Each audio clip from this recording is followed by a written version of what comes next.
Tarde começou agitada no Flamengo, hein? Abriu a porteira dos reforços do Mengão, tem Mengão querendo o queridinho do Tite, tem informação aí no geral do mercado da bola rubro-negro. Você que tá aí, dá aquela moral de sempre, se inscreva no canal, aciona o sino da notificação, deixa o teu like, belezinha? Então vem comigo, rubro-negro, vamos às notícias do Flamengo. E nesse momento, Dorival Júnior é apresentado como o mais novo técnico na seleção brasileira, e isso vai ter muitos impactos, terão muitos impactos no Flamengo, sobretudo depois das declarações que o Dorival deu na coletiva de imprensa, que eu destaquei pelo menos duas pra gente falar aqui e vocês vão entender o envolvimento do Flamengo. Dorival deixou claro que pode convocar algum atleta que não esteja lá em seu melhor momento, mas que seja de confiança para uma situação tática. E ele falou: vou tentar trazer aqueles que estejam em melhores condições. Em alguns momentos, uma possibilidade tática, um jogador que eu tenha muita confiança, mesmo que não vivencie um grande momento, mas na maioria delas vamos tentar trazer aqueles que estiverem em melhores condições. Ou seja, quais são os jogadores que o Dorival Júnior tem confiança? Jogadores do São Paulo, que recentemente venceu a Copa do Brasil, e jogadores do Flamengo, que venceu a Libertadores e venceu também a Copa do Brasil. Então eu já falei mais cedo, já tinha pegado essa visão mais cedo, eu passei pra galera. Galera, Dorival na seleção muda o panorama do Flamengo. Vai ter data FIFA, vai ter Copa América, nova rodadas do Brasileiro, tem Olimpíada, aí não é o Dorival, não sei quem tá ainda chefiando a Olimpíada, mas enfim, muda o cenário, porque o Diniz não estava ali muito preocupado em convocar jogador do Flamengo. O Dorival, acho que a situação vai ser diferente, o Flamengo vai ser muito impactado. E ele falou mais, abre aspas, a partir de agora não é a seleção do Dorival, é a seleção do povo brasileiro, disse Dorival Júnior. Ou seja, o que seria a seleção do povo brasileiro? Vai mandar mais jogos no Brasil, em vez de ficar mandando jogo lá em Singapura, mandar jogo lá não sei da onde, coisa e tal? Ou será que ele vai, digamos assim, colocar mais jogadores na seleção que atuam no futebol brasileiro? Que o torcedor brasileiro tenha mais identificação, porque tudo bem que a gente conhece jogadores que jogam lá fora, tem o Thiago Silva, zagueiro do Chelsea, tem o Marquinhos, zagueiro da equipe do PSG, tem o Paquetá arrebentando o West Ham. Espero que o Dorival convoque o Paquetá, né? Porque pra mim, mas tá envolvido, mas tá sendo investigado, o cara agora lesionou o Paquetá também, né? Vai ficar 2 meses fora por conta de um problema na panturrilha. Mas assim, ou será que ele vai convocar jogadores aqui do Brasil mesmo, né?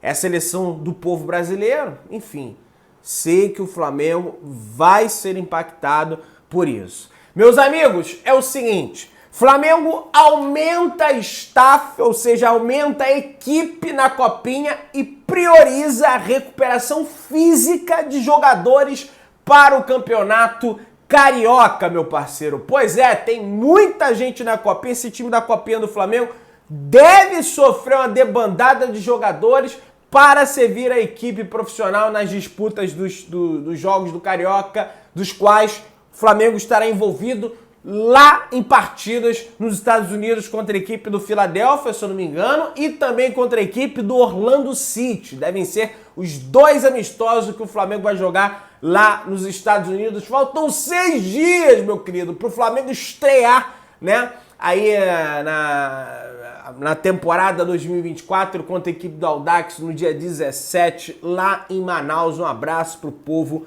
manauara, beleza? Meu querido, é o seguinte, clubes com mais seguidores nas redes sociais em janeiro de 2024, o Flamengo, o colosso, o gigante, o inalcançável Flamengo, o gigante Flamengo tem simplesmente 57 milhões e 100 mil seguidores, contando todas as redes sociais. O Corinthians é o segundo com 35 milhões, depois vem São Paulo com 21 milhões, Palmeiras 19 milhões, nem chega na titica do chulé entre o dedinho do Flamengo, porque o Flamengo atropela nas redes sociais quando o quesito é engajamento de torcida e que isso se repita também, né, meus amigos, dentro do campo hoje, os jogadores vejam, pô, olha a torcida que a gente tem, vamos atropelar esses caras, marcação, pressão, pra cima, ataque, faz um, faz dois, faz três, faz quatro, enfim, vamos ver isso aí. Pessoal, Nicolás de la Cruz já teve o seu número de camisa definido e ele vai vestir a camisa de número 18, meus amigos. Pois é, 18, tá aí, ó, o De La Cruz vai usar no Flamengo o número que utilizou em sua estreia no futebol profissional no dia 13 de setembro de 2015, na vitória do Liverpool, do Uruguai, por 1-0 sobre a equipe do El Tanque Sisley. Ele jogou os 90 minutos, informação levantada pelo Fred Gomes, essa informação aí da estreia do De La Cruz, né?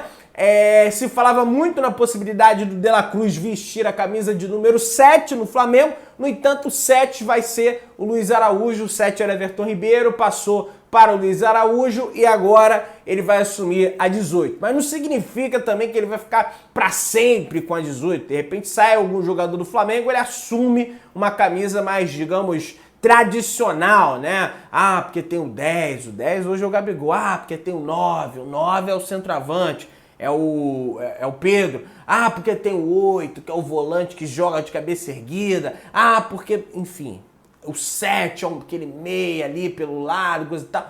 Não vai ter isso pro De La Cruz no momento, mas isso não significa que ele vai ficar para sempre com a 18.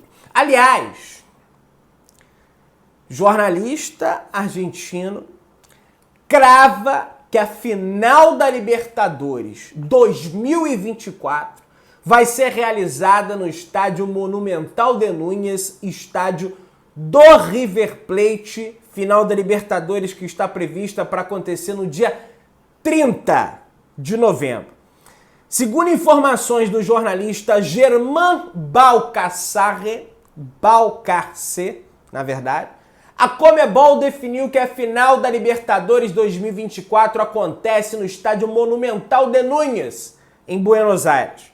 Além disso, a decisão está prevista para o dia 30 de novembro. Ainda não se tem uma posição oficial da Conmebol. A Conmebol, como instituição, ainda não publicou nas suas redes sociais que sim, a final vai ser no Monumental de Núñez. Mas já tem essa informação nos bastidores que a final deve ser lá. Faz muito sentido. Ainda não se teve uma final de Copa Libertadores da América em território argentino, que é o segundo país, né, na minha opinião, né, mais tradicional no futebol da América do Sul. Para mim, o país mais tradicional é o Brasil, por mais que a torcida argentina seja, porra, maravilhosa, seja coisa e tal, mas falando de jogadores, assim, pra mim, não tem nem comparação. O Brasil tem muito mais jogadores do que revelados do que lá na Argentina,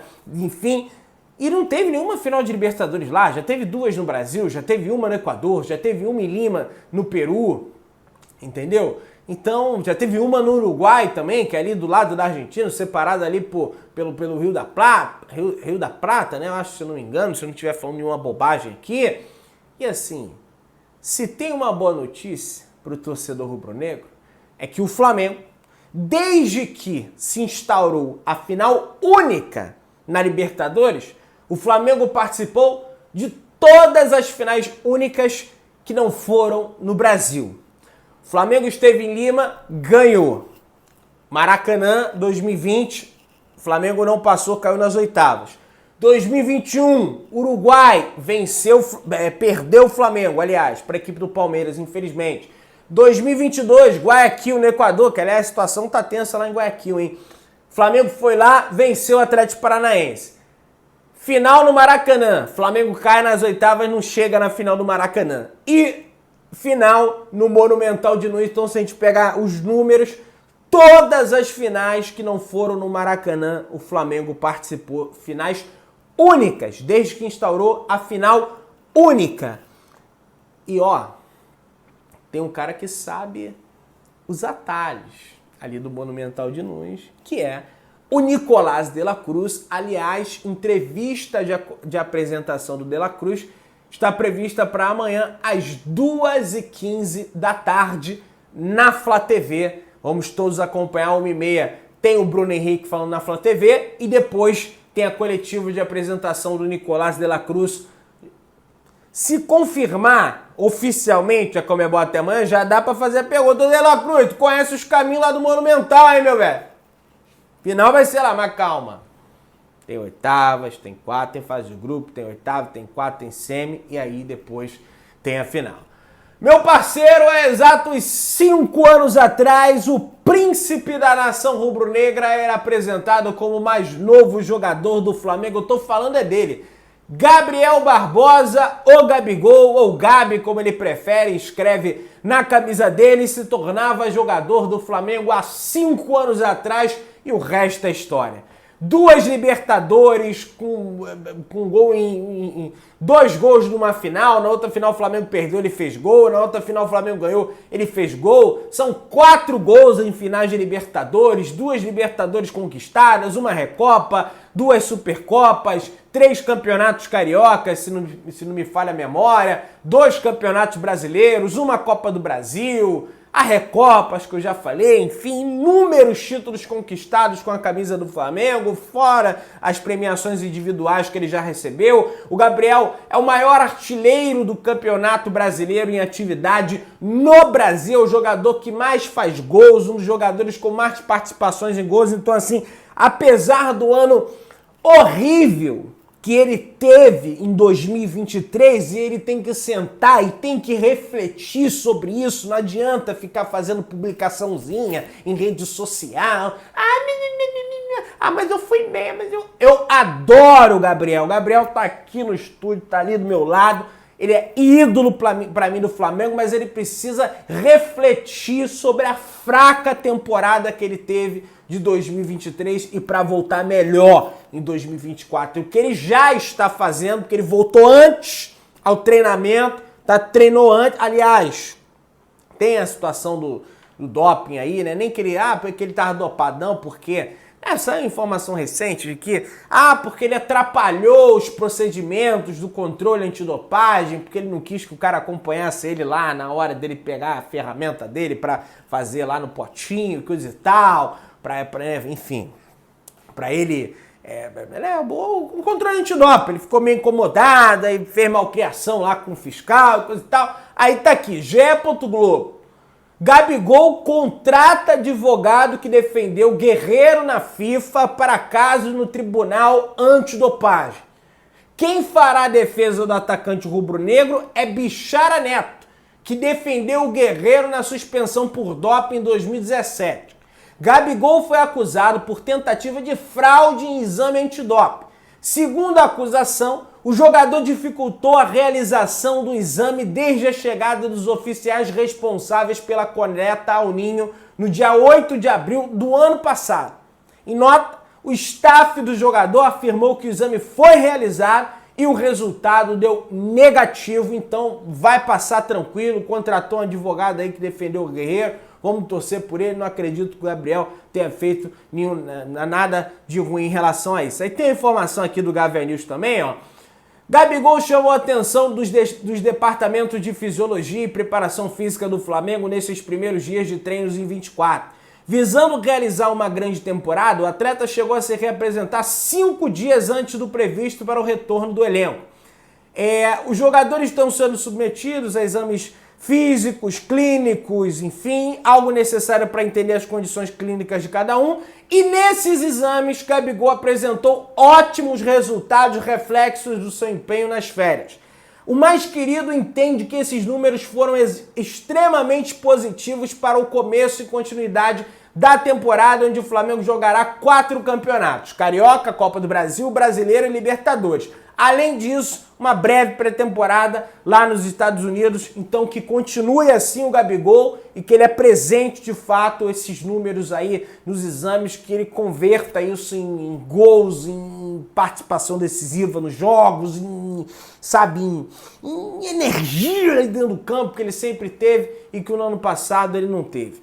Meus amigos, o meia Matheus Gonçalves agora, de fato, está de volta ao Flamengo após ter o seu nome publicado no BID, o Boletim Informativo da CBF, já está regularizado para entrar em campo com a camisa do Flamengo. Eu queria trazer um comentário aqui do Carlos Eduardo Mansur, que para mim é um dos melhores comentaristas que tem na televisão fechada, sobre a questão da zaga do Flamengo. Prestem atenção.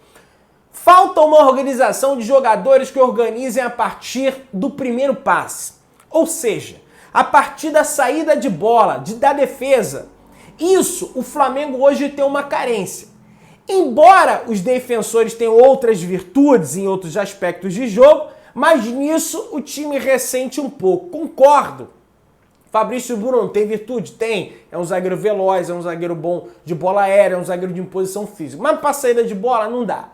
Léo Pereira tem virtude em bola aérea, sai bem jogando, né? Não é tão mal saindo jogando ali, mas dá para melhorar. Davi Luiz, não se sabe quantos jogos ele vai poder jogar, vai completar 37 anos, se eu não me engano, dia 22 de abril agora. Sei que é abril o aniversário do Davi Luiz. Pablo, zagueiro, força física, bola aérea, para sair jogando, não dá. Então o Flamengo precisa do Léo Ortiz, e ele fala mais.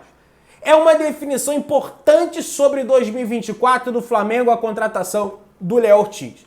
Se você pega o Flamengo, o que o Flamengo tem hoje como opções na linha defensiva, todos os jogadores têm suas virtudes. Mas, para que em geral o Tite pretende como modelo de jogo, falta qualidade maior na saída de bola. Concordo com ele. Em 2019 tínhamos quem? Rodrigo Caio e Pablo Mari. Era excepcional saindo com a bola. E ó, a porteira abriu. A janela está aberta. Hoje, dia 11 de janeiro, a janela de transferências internacionais está aberta oficialmente. Então não tem mais, porque a janela está fechada, vão com calma. Agora tá até o dia 7 de março. Meu amigo, a situação do Léo Ortiz continua a mesma. Clima do Léo Ortiz no Bragantino não é dos mais favoráveis. Existe uma pressão gigantesca para ele vir para o Flamengo. O jogador quer vir para o Flamengo, mas segue na mesma. E aí um dos nomes que vem correndo por fora, aí não da zaga, tô falando do meio campo do Flamengo, é o do Rafinha. Jogador que estava jogando lá no futebol do Catar e que agora quer jogar no Flamengo e está esperando uma proposta do Flamengo. Se pintar, há boas chances do ex-jogador do Barcelona defender as cores rubro-negras em 24. Seria um reforço de altíssimo nível, eu não tenho a menor dúvida disso. O Flamengo também busca esse meio. Então, em vez de ir lá contratar esse Evander por 50 e tantos milhões, por que não traz o Rafinha? Tem 30 anos. Tá jovem ainda. Não dá para entender essa situação do Evander realmente. Aí vamos avançando aqui. Flamengo deseja contratar queridinho de Tite. De acordo com informações apuradas e publicadas pelo comunicador Júlio Miguel Neto, o lateral brasileiro Alex Sandro, da Juventus da Itália, voltou a ser monitorado pelo Flamengo. O time pode avançar pelo defensor caso não se acerte com a Roma. Ainda conforme o que o colega trouxe nas redes sociais, a diretoria rubro-negra já estaria se preparando para viajar para a Itália para definir a situação de quem será o lateral da esquerda da equipe 2024. Eu sei que o Alexandre não é da Roma, é da Juventus, mas da Roma que fala, ou vem o Vinha não vinha mais, será que vem? Uma piadinha boba de tiozão de final de ano. Ou vem o Vinha, ou vem o Alexandre, e o Braz já planeja essa viagem aí lá para a Europa para fechar ou não essas contratações. Vamos ver, né? Meu querido, dá aquela moral, se inscreva no canal, aciona o sininho da notificação, deixa o teu like, tamo juntão, saudações rubro-negras.